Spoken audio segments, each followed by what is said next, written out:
بسم الله الرحمن الرحيم والصلاة والسلام على سيدنا ونبينا محمد أشرف المرسلين. أما بعد. Bonjour à tous et à tous. Donc, je suis le docteur Bkhira Abdelghani, docteur en sciences, maître assistant classe B au niveau du département de technologique dans le centre universitaire Nord Al-Bashir. Je vais vous accompagner à travers cette vidéo éducative sur le cours Ouvrage hydraulique destiné aux premières années Master Ressources hydrauliques Système LND. Donc nous avons aujourd'hui, durant cette vidéo, le chapitre 1, les barrages dans leur environnement.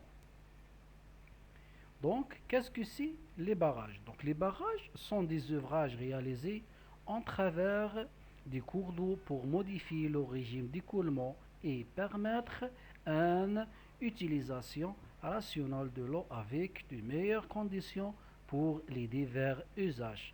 Les barrages peuvent avoir deux rôles en corrigeant le régime d'écoulement des cours d'eau dans le temps et dans l'espace. Fonctionnement d'un barrage. Il existe dans le monde plus de 36 000 barrages dont la hauteur dépasse 15 mètres. Donc la plupart ont été construits depuis 1950. Ce rapide accroissement de parc de 100 par an à l'heure actuelle correspond à l'évolution de la population mondiale dans les pays en développement et à la nécessité toujours plus présente de gérer de manière rationnelle les ressources ou non.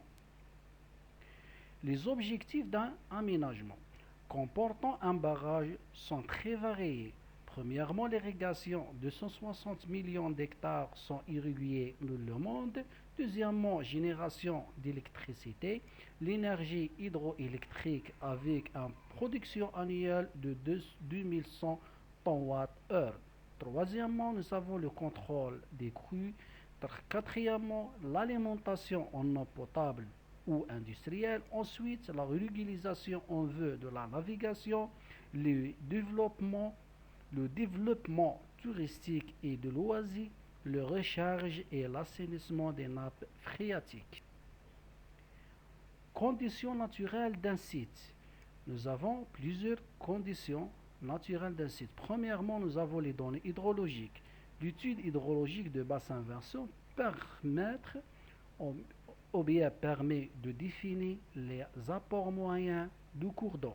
Deuxièmement, les données topographiques. La cuvette est définie par un graphique représenté sur la figure 50, sur lesquels sont portés la surface et le volume en fonction de la cote de plan d'eau, et servira à définir la hauteur souhaitable de barrage.